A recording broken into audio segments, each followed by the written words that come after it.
आपकी कैसी चल रही है सर?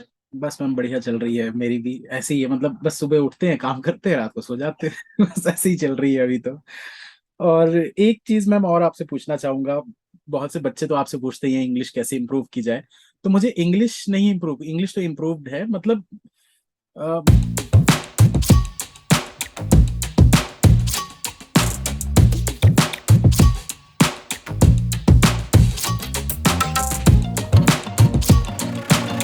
पुराने पॉडकास्ट तो देखे ही होंगे, काफी सारे लोगों से हम मिल चुके हैं, और आज जो हमारे पॉडकास्ट में गेस्ट हैं, इनको कौन नहीं जानता, बहुत सारे लोग जानते हैं। निमिषा बंसल मैम, तो स्वागत है मैम आपका यहाँ पर। Thank you so much sir. काफी सारे लोग जो आपको जानते हैं, एक तो सबसे पहले मैं ये चीज बोलना चाहूंगा, जो भी मैम को नहीं जानते हैं तो आप जरूर जानिए। इनका चैनल है निमिषा बंसल, आप सर्च कर सकते हैं। काफी अच्छे सब्सक्राइबर्स हैं। और मैम टेडेक्स पर भी आप आए हैं। जी जी और जी। आप पहले अपने आप को इंट्रोड्यूस कर दीजिए, मैं क्या करूं। बिल्कुल बिल्कुल। सो स्टूडेंट्स, जैसा कि सर ने बताया कि मेरा नाम निमिषा बंसल है, मैं बैंकिंग एग्जामिनेशंस के लिए इंग्लिश पढ़ाती हूँ। चैनल है निमिषा बंसल, आई होप आप मैक्सिमम लोग जानते होंगे। और सो यही बस मेरे बारे में।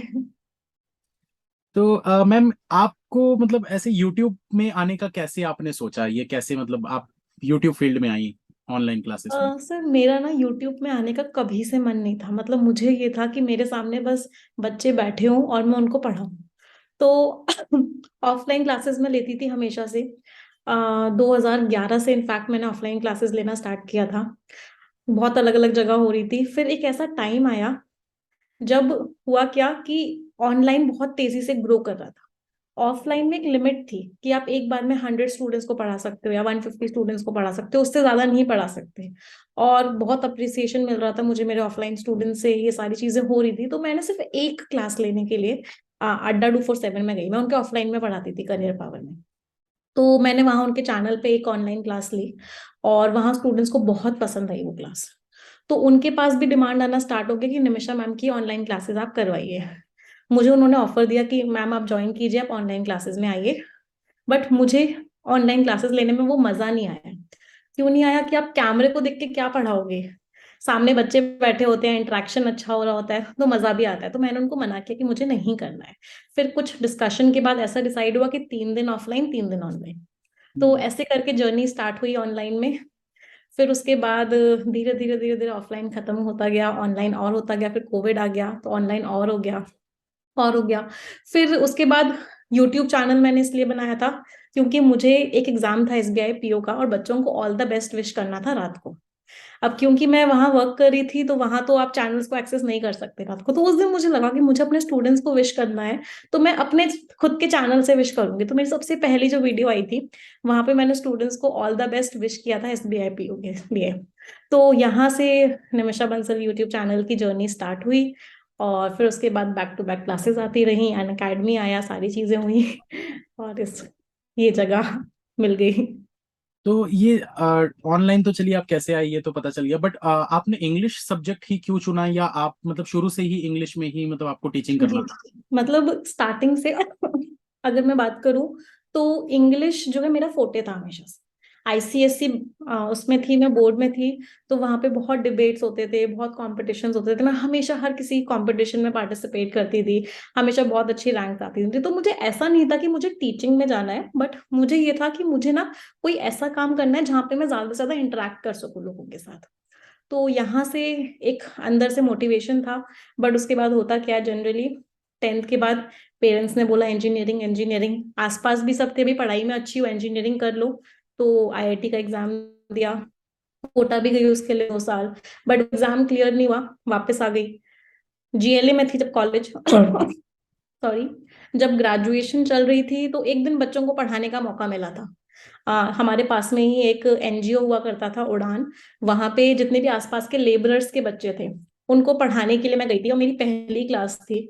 और उस दिन, ये मैंने अपनी जोश वीडियो में भी बताया है, टेड टॉक की वीडियो में भी बताया है, उस दिन जो मुझे खुशी हुई, मतलब उस दिन मैं पूरे दिन बस स्माइल ही कर रही थी।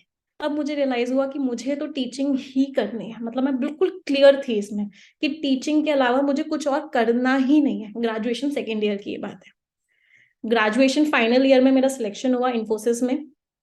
फिर मैंने SBI PO SSC CGL CAT 2014 year वाली बात है, सारे एग्जाम्स दिए, बट मुझे करनी टीचिंग ही थी। तो हमारे एक सर हुआ करते थे, निखिल बंसल सर, उनसे मैंने पूछा जाके कि सर मुझे, मैं ये सब कर तो रही हूँ बट मुझे करनी टीचिंग ही है, तो मैं क्या करूँ, मुझे नहीं समझ में आ रहा, कोई मैंने बीटेक किया हुआ है, कोई मुझसे नहीं पढ़ेगा इंग्लिश। तो उन्होंने बोला बोला कि मैम आप MBA कर लो, और MBA आप करो ट्रेनिंग एंड डेवलपमेंट से। तो जब आप MBA ट्रेनिंग एंड डेवलपमेंट से करोगे तो आपकी टीचिंग स्किल्स बहुत अच्छी होंगी, आपके रिज्यूमे में एक चैप्टर ऐड हो जाएगा, जिससे आपको बहुत अच्छे से टीचिंग की अपॉर्चुनिटीज मिल जाएंगी। तो उनकी बात मान के, उन पर पूरा विश्वास करके मैंने MBA ज्वाइन कर लिया। दिल्ली टेक्नोलॉजिकल यूनिवर्सिटी DTU से मैंने MBA स्टार्ट किया। फर्स्ट ईयर चल रहा था मेरा, रिजल्ट्स आना शुरू हो गए, SSC CGL crack, SBI PO 2014 cracked.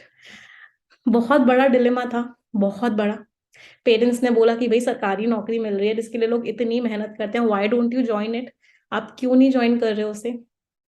But उस समय ये था कि अगर ये ज्वाइन किया तो बीच में MBA छूट जाएगा, फर्स्ट ईयर भी कंप्लीट नहीं हुआ था। तो उस वजह से उन चीजों को छोड़ते हुए MBA पे ही फोकस किया। MBA के फाइनल ईयर में फिर से जॉब लग गई।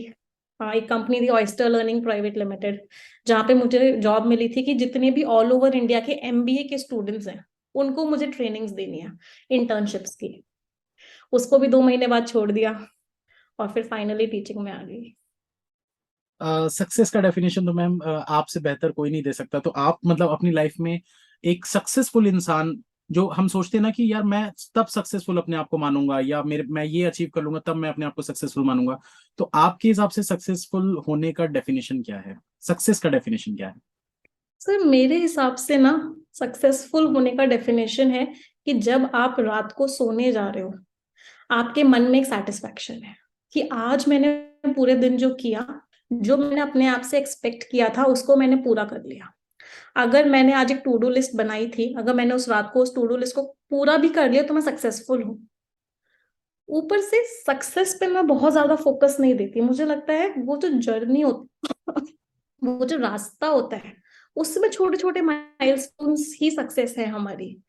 तो मेरे लिए तो यही डेफिनेशन है कि आप रात को सोने सुकून से जाओ, that is very important in life.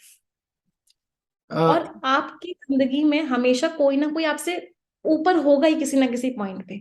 तो अगर आप आज किसी और को देखोगे, कंपेयर करोगे, तो आपको कम सक्सेसफुल फील हमेशा होगा, तो आप कभी अच्छा फील नहीं करोगे। तो इसलिए कंपटीशन बाहर की दुनिया से नहीं, खुद की अंदर से रखोगे तो सक्सेसफुल आप हर मोमेंट भी हो सकते हो। बिल्कुल, ये बहुत अच्छी बात कही आपने मैम। इस चीज के लिए तो मतलब मैं बहुत कुछ बोल सकता हूँ अभी, लेकिन अभी नहीं बात करेंगे। अभी हम आपका पॉडकास्ट कर रहे हैं, आपके साथ पॉडकास्ट। सबसे पहले एक चीज और कहना चाहूंगी, थैंक यू कि आपने मुझे इस पॉडकास्ट में बुलाया, मुझे अपॉर्चुनिटी दी स्टूडेंट्स के साथ इंटरेक्ट करने की हमारे। एंड आप जो चीजें कर रहे हैं, मतलब बहुत बहुत अच्छी चीज है, और स्टूडेंट्स को भी बहुत इंस्पिरेशन मिलेगा इस चीज से। चलिए, थैंक यू मैम, बहुत बहुत आपको थैंक यू। काफी सारे स्टूडेंट्स तो पहले दिन ही मतलब लिखने लग गए थे, निमिषा मैम को कब बुला रहे हैं, निमिषा मैम को कब बुला रहे हैं। मतलब जो प्यार है आपके लिए बच्चों का वो दिखता है। ऐसे ऐसे ही मतलब इतने इतने बच्चे आपकी क्लास में नहीं आते, कुछ तो है, कुछ तो बात है। और पर्सनली अगर मैं बोलूँ तो मैं खुद भी रिकमेंड करता हूँ बहुत सारे स्टूडेंट्स को। यहाँ तक कि आपके मतलब क्लास में मेरे जो कजिन्स हैं बहुत सारे, अच्छा। तो वो भी मतलब मैं रिकमेंड किया हुआ हूँ इंग्लिश के लिए। इनफैक्ट एक हाँ। मेरा कजिन है जो जिसने मतलब मेरे पीछे पड़ा हुआ है, निमिषा मैम से बात करनी है, निमिषा मैम से बात करनी है। मैं हमेशा उसको ये बोलता हूँ, अरे यार मैम इतनी फ्री नहीं है कि तुमसे पर्सनली बात करे। तुम करते रहो, बस फॉलो करते रहो, जब सिलेक्शन हो जाएगा मैं बात करवा दूंगा। हाँ तो सर, मतलब बहुत सारे स्टूडेंट्स मुझसे पूछते रहते हैं इनफैक्ट कि कि अंकुश सर ने कभी भी अपनी ना लव मैरिज को लेकर डिस्कशन नहीं किया। क्या किया है आपने? मतलब मुझे तो एक दो। किया है मैम, पहले बहुत किया है मैंने, फिर बाद में मैंने बंद कर दिया था। अच्छा, तो आप कैसे मिले अमिता मैम से और कैसे चीजें हुई? ये मैम स्टोरी काफी अच्छी, मतलब अच्छा एंटरटेनिंग अच्छा, बहुत है। बहुत कंटेंट है। हाँ, बहुत बढ़िया कंटेंट है ये तो। मतलब मैंने सोचा था कि मैं बताऊंगा कभी, चलिए आज ही शॉर्ट में बता देता हूँ। कि हुआ ये था कि मैं जब बैंकिंग की कोचिंग करने, BSc कोचिंग मैंने ज्वाइन किया था, क्योंकि मतलब मुझे रिकमेंड कर दिया किसी ने कि अच्छी कोचिंग का कर लो, तो मैं चला गया वहाँ, कोचिंग गया, मैं चालू कर दिया। और मुझे हमेशा से ऐसा था कि मुझे बेस्ट स्टूडेंट बनना था मुझे, क्योंकि सिलेक्शन चाहिए था। तो मैं वहां पर सेकंड बेंच में हमेशा बैठता था। मैं कभी भी मतलब फर्स्ट बेंच वाला नहीं बनना चाहता था, सेकंड बेंच पे जाता था चाहे फ्रंट खाली हो। उसके बाद मैं वहां पर कुछ दिनों तक मैं जाता गया 8-10 दिनों के बाद एक लड़की अंदर आई और बस मैं देखा, और मुझे मतलब बोलते हैं ना one side, love, love yet love first at first side, site. ऐसा टाइप का कुछ फीलिंग आया। बट मैं ऑलरेडी मतलब इतना ज्यादा डेडिकेटेड था अपनी पढ़ाई को लेकर कि मैंने बस इग्नोर कर दिया। मैंने ना बात की ना कुछ, पूरा मतलब कोचिंग के 4 महीने 5 महीने निकल गए सिर्फ ऐसे ही देखते हुए। और उसको तो पता भी नहीं था। जब बाद में हमारी बात चालू हुई, मैंने उसको पूछा कि कोचिंग में मैं सेकंड बेंच पे बैठता था, तो वो बोलती है तो कोचिंग में भी थे क्या, मेरे को नहीं पता। ये ऐसा सीन था कि उसको पता ही नहीं था। वो तो कोचिंग के बाद हमारा लगभग 6 महीने के बाद मैंने उसको कोचिंग के बाद क्या किया था, फेसबुक पे मैसेज किया था कि एग्जाम कैसा गया, क्योंकि वो भी अच्छा। एग्जाम दे रही थी। तो मैंने पूछा कैसा गया एग्जाम, तो शायद उसने रिप्लाई नहीं किया। और ये स्टोरी वो बताती है कि उसने मेरा नाम देखा था अंकुश लंबा, तो उसने अच्छा। इग्नोर मार दिया था कि यार ये कौन है, फ्रेंड रिक्वेस्ट हटा दिया था, तो वो शायद स्पैम में चला गया था। अब वो मैसेज उसने बहुत समय के बाद फिर देखा कि रिजल्ट के बारे में बात कर रहा है, शायद कोचिंग का कोई होगा, तो उसने रिप्लाई किया। और बस वहां से हमारी मतलब बातचीत चालू हुई फोन से। फिर बातचीत चालू हुई, फिर मिले फर्स्ट टाइम। और बस 2017 में मैं इतना लकी मानता हूँ अपने आप को कि जब मैं उससे फर्स्ट टाइम जिस दिन मिला था, उस दिन जो मैंने एग्जाम दिया था वो पेपर मेरा क्लियर हुआ था, पहला पेपर जो मेंस मैंने क्लियर किया था। तो काफी ज्यादा मतलब मैं लकी मानता हूँ अमिता को अपनी लाइफ में। सर और 2017 तो मेरा भी लकीएस्ट ईयर है अब तक का। तो ये स्टोरी है, और ये स्टोरी शायद मैंने नहीं शेयर की है, बाकी बाकी बहुत सारी चीजें हैं जो मैंने बताई हुई हैं स्टूडेंट्स को। जी तो, जी। तो आपके बारे में मैम मुझे एक चीज पूछनी थी जो कि शायद व्यूअर्स भी जानना चाहेंगे, आपकी लव मैरिज है या अरेंज मैरिज है? सर एक मिक्सचर है, मतलब प्रॉपरली लव भी नहीं है, प्रॉपरली अरेंज भी नहीं है। एक्चुअली हुआ क्या था कि जो पंडित जी होते हैं बीच के, हम्म उन्होंने रिश्ता लेके गए थे वो गौतम के यहाँ। हम्म बट गए थे रिश्ता लेके, फिर पेरेंट्स भी गए थे मेरे मिलने, बट चीजें सेट नहीं हुई थी, चीजें खत्म हो गई थी वहीं पे। हम्म बट मैंने जब गौतम की पिक्चर देखी थी तो मुझे लगा था कि हाँ कुछ तो है, मतलब एक अंदर से जो पॉजिटिव वाइब्स थी वो आ चुकी थी। उसके बाद क्या हुआ, एक ऐप आई थी, आपको अगर याद हो, सरहा ऐप करके आई थी, जिसमें क्या था कि कोई भी किसी को मैसेज भेज सकता था, हम्म बट पता नहीं चलता था किसने किसको मैसेज भेजा है। हम्म तो उसमें मैंने गौतम को मैसेज भेजा था कि I want to know more about you.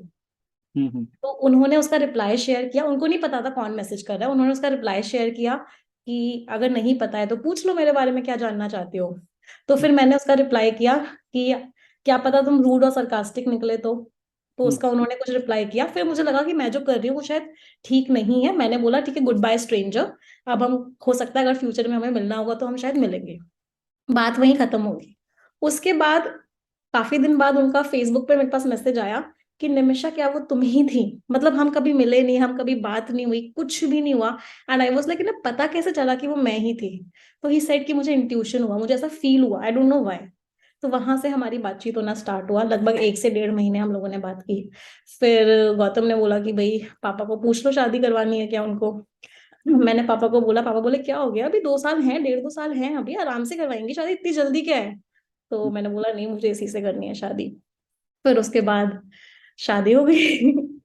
सो बहुत छोटा सा टाइम था, लगभग 1.5 से 2 महीने का ही टाइम था, जिस टाइम हम लोगों ने बात की, किसी को पता नहीं था उसके बारे में। और फिर उसके बाद चीजें सेट होती हुई चली गई। हम्म मसूरी में हम लोगों की शादी हुई थी, प्री डेस्टिनेशन वेडिंग थी। तो हम्म। अभी मैंने आपको बोला 2017 मेरा भी लकीएस्ट था, क्योंकि ये सब कुछ 2017 में ही हुआ था। शादी भी जी 2017 जी में? जी। And that was the best part, क्योंकि मुझे लगता है मेरी जिंदगी का सबसे बेस्ट डिसीजन था वो। और इतना सपोर्टिंग, इतना लविंग, इतना केयरिंग इंसान अगर किसी लड़की को मिल जाए तो वो कहाँ से कहाँ पहुंच जाए। ये तो है मैम, ये तो चीज दिखता है। क्योंकि मेन चीज ये है ना कि आप इतनी क्लासेस कर रही हैं, काम मतलब एक मतलब वुमन को शादी के बाद क्या क्या काम करने पड़ते हैं। अब ये तो शादी के बाद मैं भी जान ही गया हूँ कि बहुत सारे काम हो जाते हैं घर के। और आप कितनी भी मेड्स रख लो, सर्वेंट्स रख लो, बट जो काम एक मतलब घर में बहू का होता है वो तो है ही है। आप चाहे कितना ही काम कर लो, कुछ अगर आपको करना है तो वो आप ही को करना है। तो बिल्कुल है काफी ज्यादा मतलब इस चीज के लिए तो सैल्यूट है मैम आपको। बिल्कुल। अरे सर। और गौतम जी को भी सैल्यूट है, बिल्कुल ऐसा ही होना चाहिए हर एक इंसान को। मतलब एक हस्बैंड को ऐसा होना ही चाहिए, ये बहुत जरूरी है आज की डेट पे। आज की डेट में क्या, हमेशा से ही जरूरी था, बट अब पहले नहीं था ऐसा, बट आज अब तो होना ही चाहिए। अब बहुत इंपॉर्टेंट हो गया, आई थिंक सारी रिस्पॉन्सिबिलिटीज इक्वली डिवाइडेड होनी चाहिए। और दोनों पार्टनर्स को मतलब हर चीज में एक जिम्मेदारी वाली फीलिंग दोनों तरफ ही होनी चाहिए। हम्म। तो मैम आपकी कौन सी एज में शादी हुई थी? और मेरी 24 में।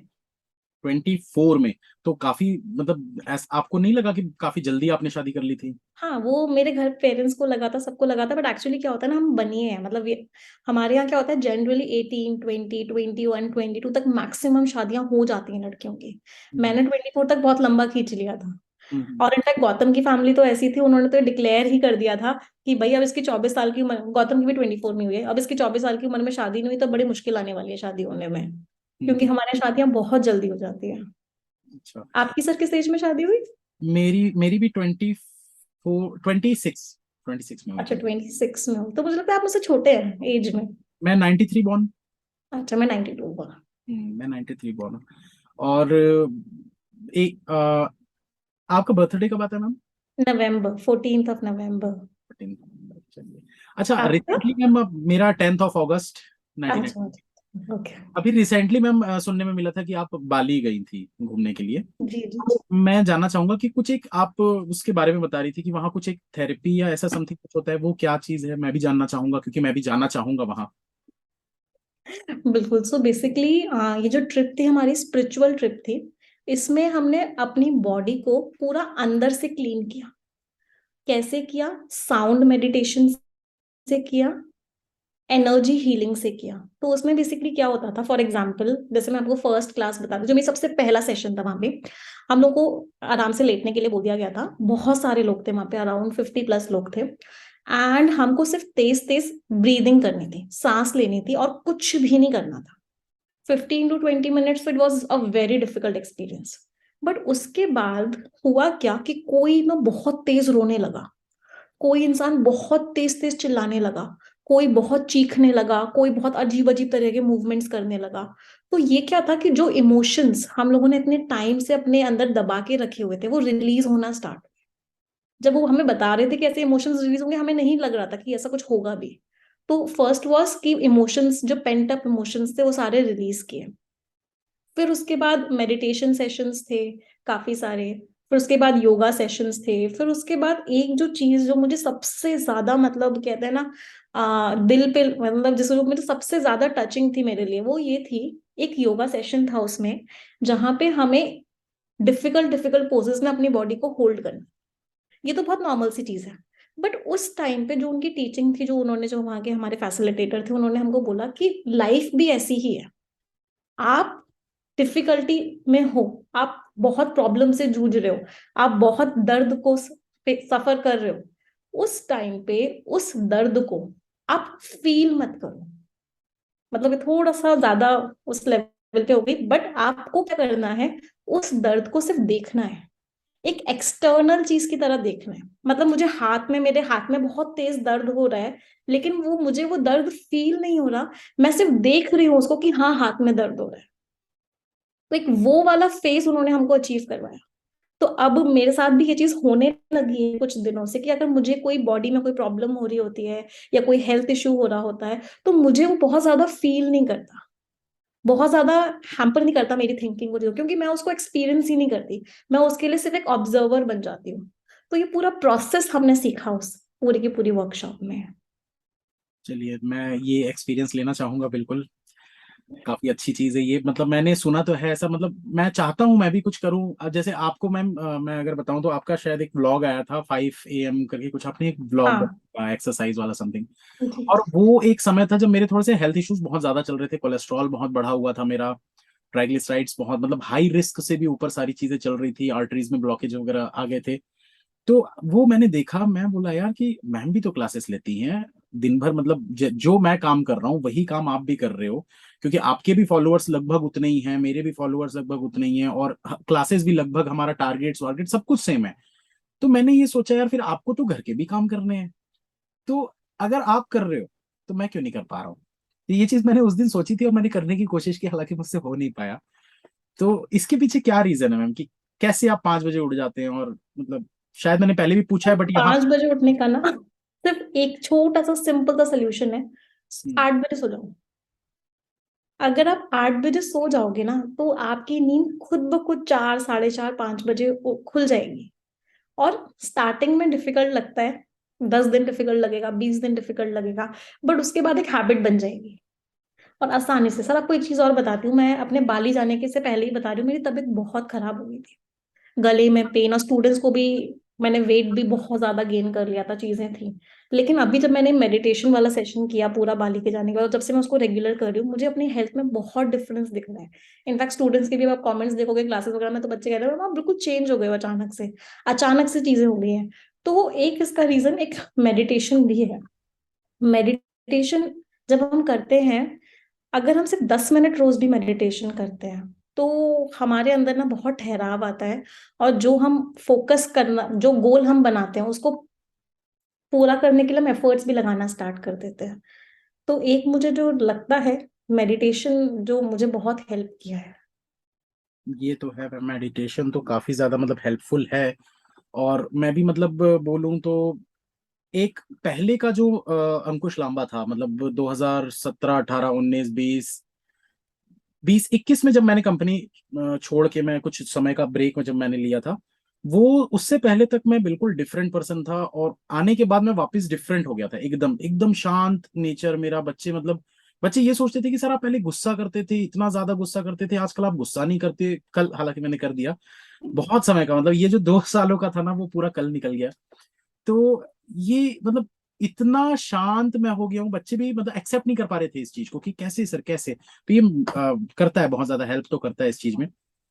और एक कुछ सवाल मैं पूछने वाला था जो भूल, हाँ, आपकी लाइफ का सबसे मतलब कॉमेडी वाला पार्ट ऐसा कि बहुत मतलब आप उस दिन को या उस मोमेंट को याद करके मतलब आज भी आप क्या मतलब हंसी निकल जाती हो, या ऐसा कुछ?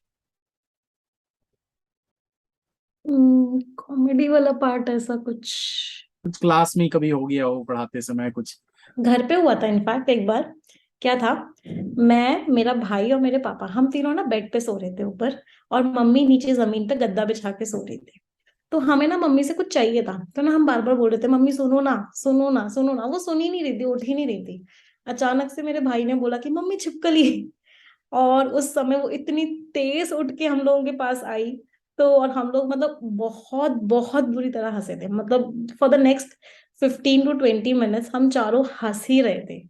और ये चीज मुझे मतलब बहुत याद आती है। मतलब एक्चुअली मेरे पापा अभी लास्ट टू, हाँ लास्ट ईयर आई थिंक, हाँ चले गए वो। तो अभी भी मतलब ये वो जो इंसिडेंट है कि चारों का पेट पकड़ के हंसने वाला, वो इंसिडेंट मतलब हमेशा रहेगा मेरी जिंदगी में, और जब भी मुझे उनकी याद आती है ना, मैं वही इंसिडेंट सोचती हूँ। ऐसे ही मैम मेरे साथ, मैं वैसे तो मेरे साथ बहुत सारे ऐसे सीन हुए हैं, मतलब कहने का हिसाब नहीं। मैं तो हंसते ही रहता हूँ अपने सब पुरानी चीजों को सोच सोच के। पर एक अभी रिसेंटली कुछ समय पहले की बात है, जो शायद मैंने किसी और को बताया नहीं था, तो आज आज सुन रहे हैं जो स्टूडेंट्स भी, तो उनको भी पता चल जाएगा। अभी रिसेंटली कुछ 8 10 दिन पहले की बात है, मैंने क्लास का टाइम होता है 10 बजे, और मुझे ऐसा लगा कि मैंने क्लास स्टार्ट कर दी है, और मैं पढ़ा रहा हूँ। और मैं पढ़ा रहा हूँ और मैं ये सोच रहा हूँ कि बच्चे आपस में लगे हुए हैं और मैं चिल्ला रहा हूँ। यार यहाँ मैं पढ़ा रहा हूँ और तुम लोग अपना आपस में बात किए जा रहे हो, ऐसे करके मैं चिल्ला भी रहा हूँ और मुझे पता ही नहीं कि मैंने क्लास ही स्टार्ट नहीं की है। फिर जब उनके कमेंट्स, सर अभी तक नहीं आए, सर कब आएंगे, जब ये मुझे दिखा कमेंट, तो मुझे लगा कि यार मैंने तो क्लास ही स्टार्ट नहीं की। फिर क्लास स्टार्ट किया, मैं हंस रहा हूँ और बच्चे पूछ रहे हैं सर आप हंस क्यों रहे हो। अब मैं उनको क्या क्या बताऊँ, तो मैं बस हंसने लगा और बस मैं क्लास स्टार्ट किया और दिया, और मैंने ये उस समय मेरे कुछ साथ नहीं। भी हुआ एक बार, मतलब 10 मिनट पढ़ा दिया और स्टार्ट करना ही भूल गई क्लास को। हाँ, तो ये मतलब ये अभी रिसेंटली मतलब मेरे साथ ऐसा एक चीज हुआ है। तो एक मैम अब रैपिड फायर राउंड यहाँ पर करते हैं। बिल्कुल बिल्कुल। फर्स्ट, सबसे पहला सवाल आपसे कि आप गौतम जी से जिस दिन मिली थी पहली बार, वो आपको डेट याद है? 19 September टू आप, thousand seventeen okay, second question, आपने अपना यूट्यूब चैनल किस दिन स्टार्ट किया था, कौन सा दिन था, डेट? जून 2019, ईयर याद है बट मंथ नहीं याद। मंथ याद नहीं डेट है, डेट याद नहीं है, अच्छा। चलिए कोई नहीं। और अभी रिसेंटली अप्रॉक्स सब्सक्राइबर्स आपके चैनल पे कितने हैं? 7,92,000, नाइन सॉरी 7,95,000। चलिए बहुत अच्छा। अच्छा, तो ये रैपिड फायर राउंड में यहीं पर खत्म करते हैं मैम, क्योंकि एक सवाल मेरे मन में और आ गया हाँ कि हाँ। अभी रिसेंटली आपके चैनल में एकदम ग्रोथ आई है क्या? हाँ, जब से रिजल्ट्स आए हैं उसके बाद से। क्योंकि लास्ट मैंने शायद आज से 6 महीने या 8 महीने या 1 साल पहले ही समथिंग देखा था, 4 लाख समथिंग कुछ था। और अचानक से मतलब काफी समय के बाद मैंने 3-4 महीनों बाद ओपन किया था तो देखा तो 7 lakhs था। तो मतलब मुझे लगा कि काफी अच्छी ग्रोथ मिली है। ये तो सर ग्रोथ ना शॉर्ट्स की वजह तो मुझे लगता है। एक टाइम पे मैंने और गौतम ने मिलके स्पोकन इंग्लिश के शॉर्ट्स स्टार्ट किए थे, हम्म। जिसको बहुत लोगों ने देखा था। और उस टाइम हमारी बहुत अच्छी ग्रोथ थी। उसके बाद वो ग्रोथ अचीव नहीं हुई हालांकि, बट उस टाइम बहुत अच्छी ग्रोथ आई थी। तो उसके लिए कॉन्ग्रेचुलेशन मैम, बहुत जल्दी 1 मिलियन आप करें। थैंक यू सर, आप भी करें, साथ में पार्टी करेंगे। हाँ, बिल्कुल। मैं तो मैम, मैं तो, मेरा सपना ही है कि बस 1 मिलियन करना है, मुझे नहीं जाना आगे, मुझे 1 मिलियन करना है। 1 मिलियन हो जाएगा, मैं दूसरा चैनल खोल लूंगा। तो बस यही है। और बाकी मैम, लाइफ कैसी चल रही है अभी? सर लाइफ बहुत अच्छी चल रही है, बहुत स्टेबल चल रही है। और सबसे अच्छी चीज ये है कि जब आप कोई काम करो और किसी का फायदा हो उस काम से, तो एक सुकून जो होता है वो अलग ही होता है। तो डेफिनेटली मेरी जिंदगी बहुत सुकून में है। और मैं एक चीज और कहना चाहूंगी कि मेरी जिंदगी हमेशा से ही बहुत अच्छी चल रही है। मतलब भगवान ने हमेशा से ही इतनी ब्लेसिंग्स बना के रखी हुई हैं कि डे वन से लेकर आज तक कभी कोई ऐसी कोई बड़ी दिक्कत नहीं आई, कोई प्रॉब्लम नहीं आई, टच वुड। और लाइफ बहुत अच्छी चल रही है।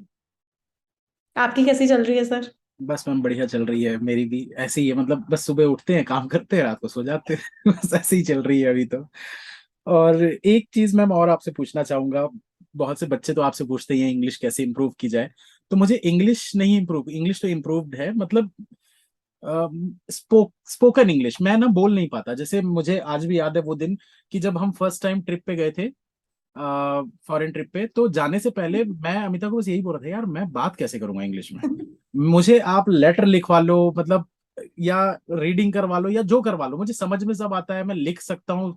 पर बोलने में पता नहीं क्यों ना एक मुझे डर है अंदर से। और मैं वहां जाके जब बात कर रहा था ना, तो अमिता देख देख कर इतना हंस रही थी। मैं वहां आधे आधा इंग्लिश बोलता था और आधा हिंदी बोलता था और वो, और एक सीन में हंसी वाला आपको और बताता हूँ। अभी रिसेंटली हम गए थे थाईलैंड, तो वहां पर कैब ड्राइवर, उसको इंग्लिश नहीं आती, वो अच्छा। वहीं वहीं की लैंग्वेज बोल रहा था। और हम इंग्लिश में उसको समझाने की कोशिश कर रहे थे कि कोई हमको इंडियन फूड हमको खाना है, आप रेस्टोरेंट ले जाओ। तो वो समझने, उसको बिल्कुल कुछ नहीं समझ में आ रहा है। वो अपनी लैंग्वेज में बोल रहा है और हम इंग्लिश में बोल रहे हैं उसको, ताकि कुछ समझ में नहीं आ रहा। और फाइनली फिर मैं फोन पे जिसका नंबर था, जिस मतलब जो जिसने ऑर्गेनाइज अच्छा। वगैरह किया था, उससे मैं बात किया। बात करने के बाद मैं उसको फोन दे रहा हूँ, लीजिए बात कीजिए बोल रहा हूँ अभी तक हंसने पड़ी है वहां पर इसको इंग्लिश नहीं समझ में आ रही हो, इसको हिंदी में बात कर रहे हो तुम। तो वो सीन मतलब, फिर मैं कैसे मैम इंग्लिश में ऐसा क्या कर सकता हूँ कि मैं, मेरी जो बोलने वाली इंग्लिश है वो अच्छी हो जाए? सर इंग्लिश बोलना अच्छा करना है तो it's all about practice I think. Mirror के सामने जितनी प्रैक्टिस करेंगे बोलने की, अब डर लगता है गलत बोलेंगे सामने वाला हंसी उड़ाएगा, तो इसलिए इस चक्कर में लोग बोलते नहीं है, प्रैक्टिस नहीं कर पाते। तो सबसे बढ़िया तरीका है मिरर के सामने प्रैक्टिस करो और अपने आप से बोलो आज पूरे दिन क्या किया। Today I woke up at 5 a.m. I took my classes and then there was a student who asked me this and that question। खुद से बातें करना स्टार्ट करो। 15 से 20 मिनट रोज खुद से बातें करना स्टार्ट करेंगे, कोई भी अगर करेगा मिरर के सामने, अपने आप एक धीरे धीरे ना हैबिट बनना शुरू हो जाएगी। फिर एक स्टेज तो ऐसी आ जाएगी कि हिंदी में बात करना मुश्किल हो जाएगा। मतलब ऐसा होगा कि आपसे कोई हिंदी में बात कर रहा होगा, आपका जवाब भी इंग्लिश में ही निकल रहा होगा। वो सिर्फ प्रैक्टिस, सिर्फ बोलना है, बहुत बोलना है, जितना बोल सकते हो उतना बोलना है, मिरर के सामने बोलना है। कोई नहीं मिल रहा, कोई दिक्कत नहीं है, अपने आप से बोलो, अपने आप को बताओ। मम्मी ने पूछा खाने में क्या बनेगा, अपने मम्मी को तो हिंदी में जवाब दे दिया बट अपने मन में इंग्लिश में जवाब दिया। Okay, so now on I will try to speak in English, walk in English, dance in English. I will try my best. बिल्कुल sir, all the best. Thank you, thank you. I hope you enjoyed a lot in my podcast, your podcast, our podcast, and the viewers who are watching, they also enjoyed a lot. So please subscribe and hit the bell icon. Yes student, जरूर subscribe कीजिएगा इस channel में। मतलब अंकुश sir बहुत अच्छा काम कर रहे हैं और बहुत इंस्पायरिंग वीडियोस लेके आ रहे हैं। रीजनिंग तो हमेशा से सर बहुत अच्छी पढ़ाते ही हैं, बहुत इजीली इतने बड़े बड़े पजल्स को सॉल्व करना आपको सिखाते ही हैं। बट ये जो पॉडकास्ट वाली स्टार्ट की है चीज, that is also wonderful series. So please subscribe to this channel और खूब सारी ब्लेसिंग्स दीजिएगा हमें, अंकुश सर को, हमारे चैनल को, सबको। तो मैम जाने से पहले हम चाहते हैं कि आप किसी को टैग करें, किसी ऐसे टीचर, जरूरी नहीं कि टीचर ही हो, कोई भी यूट्यूबर जिनका यूट्यूब चैनल है, छोटा भी चैनल हो, छोटा चैनल कोई नहीं होता मैम, मतलब सबसे जी यूट्यूब चैनल है तो है, चाहे 4 सब्सक्राइबर हो चाहे 4 लाख हो, तो आप किसी को भी टैग करना चाहते हैं, जिनको आप चाहते हैं कि हमारे व्यूअर्स उनसे मिलें, तो आप उनको टैग कर सकते हैं। अभी बताना होगा या फिर मैं मतलब अभी? अभी मैम आप नाम ले दीजिए आप किसी का, बाकी हम कोशिश करेंगे उनसे कनेक्ट करने की बहुत जल्द। अम,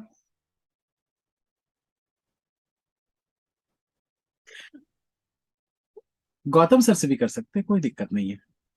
बट उनका चैनल नहीं है। कोई दिक्कत नहीं है मैम, आपके 2 चैनल है, एक चैनल उनका मान लेंगे, आपका चैनल उनका चैनल, बात तो एक ही है। जी जी, मैं चाहूंगी कि आप, बट मुझे ऐसे 2 मिनट दीजिए सर, मुझे ना कोई याद नहीं आ रहा एक्चुअली जिसका यूट्यूब चैनल हो। आप सजेस्ट कर दीजिए तो मैं। मैम कोई स्टूडेंट ने अगर कोई चैनल चालू किया हो जिसका आपने वीडियोस देखा हो, जो आपको लगता हो कि हाँ यार ये अच्छा इन्फ्लुएंसर है, वैसे कोई। हाँ एग्जैक्टली। एक सेकंड।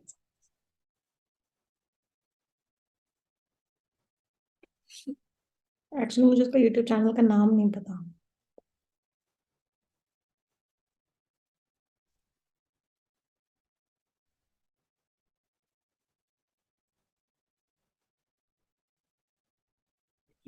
हाँ, मैं चाहूंगी अब तमन्ना चौधरी को, स्टूडेंट है वो, हम्म, उनको लेके आए और पूछे उनके व्यूज को स्टूडेंट्स जानेंगे, बहुत अच्छा लगेगा। बिल्कुल बिल्कुल। तो उम्मीद करते हैं कि तमन्ना जी से बहुत जल्द मुलाकात होगी हमारी। तो दोस्तों, ऑल द बेस्ट, फिर मिलते हैं नेक्स्ट।